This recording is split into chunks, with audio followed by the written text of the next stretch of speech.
Sheboygan primarily. Yeah.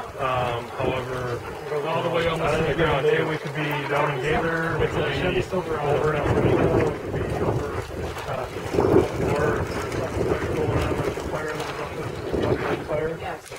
Some of us went up there also. Statewide jurisdiction. Statewide jurisdiction, we're primarily assigned to Sheboygan County.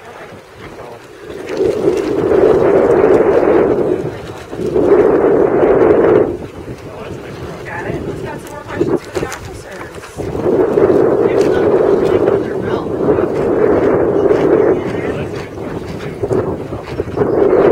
Typically what we have is we have our sidearm. It's a handgun, okay? And then next to that we have magazines which hold our bullets, okay? And then we have pepper spray. Everybody ever heard of pepper spray, right? All right. I'm not going to demonstrate it, don't worry. Next to that, we have a small flashlight that goes on the end of our gun.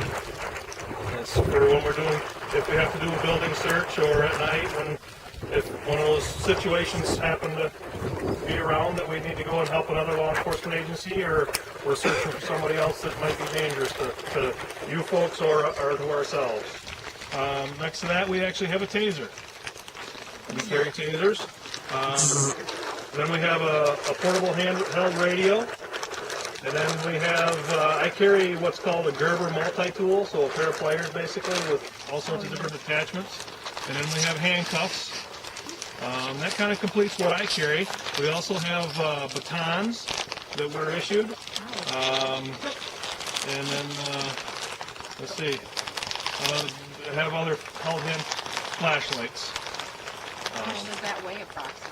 A lot. It adds up after standing around all day. Sometimes we're out there for 12 hours in a row, and it can be Heavy after the whole day of walking around. About 40 pounds. Yep, around 40. Depending on what you carry and everything, it ranges. It adds about between 30 and 40 pounds to you. By the time you get all your uniform on. So Is the pepper spray strong enough to take down a bear? it will deter a bear, yes. Okay. They say it is. I'm not quite so sure I want to try it, though. My next question was, have you ever had to do that? No, we've never had to deal with that. Probably a good thing. There are bears in the area, yes. Typically with a group this size, or even if you're just walking in the woods, they're not going to bother you. The only way they're going to really bother you is if you get in between a mother and its cubs. All right, that's really about the only way they're really going to bother you. They're very shy around people. They don't like people. Have I seen them? Yes. How often? What's that? How often? I've seen 3 in the last 3.5 months. Yeah, I've seen about the same, too. When we compare that to the amount of deer we've seen in the same course of time, very, very, very rarely seen them. Really Right. rare deer. Exactly. I have a question about the laws about fishing. I come from West Virginia, and when you're blind, you don't have to have a license there. I just wondered if it's the same in Michigan, or how that law works. There is not, at this point that I know of, an exception for blind or handicap capable people. There are licenses, reduced cost licenses for veterans or disabled veterans, and also youth. But for fishing purposes, anybody under 17 years of age does not have to have a license. As soon as they turn 17, they need to have a fishing license. And there are multiple types of fishing licenses you can get. There's the standard fishing license, and then there's the all species, which the all species allows you to take trout and salmon on top of everything else. The regular fishing license only allows you, you cannot take trout and salmon with that particular one. There's 24-hour licenses, there's 72-hour licenses. So there's several different options for, depending on how many days you're going to be around, or if you have relatives coming in or something like that. Do we find trout or salmon in this lake? No, not in this lake. Yes, you have a question. What stuff do you have in these toolboxes? We got a whole bunch of these. Almost full. Each officer is a little different. I think we both carry shovels. We have jumper cables in there, probably a blanket or two. for emergency purposes. Probably a come along or a winch.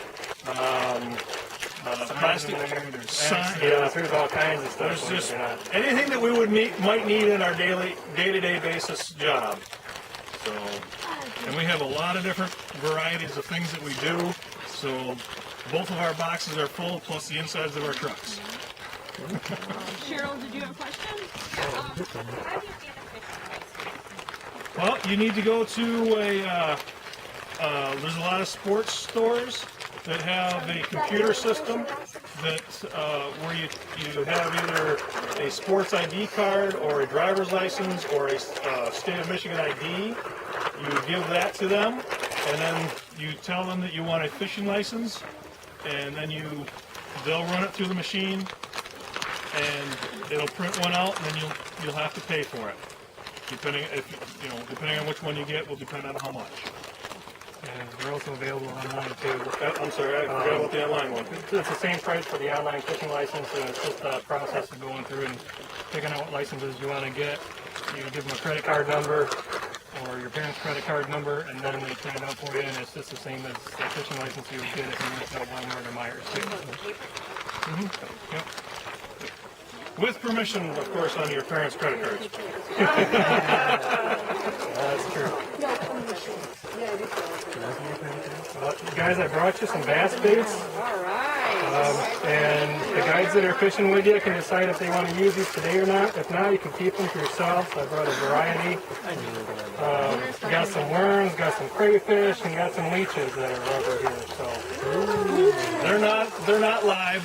They're plastic. they're pretty cool. You guys can pick out even number of them. Those are all for you guys. So Thank you. just make sure everybody gets an even amount here. 4 more steps. Yeah, why don't you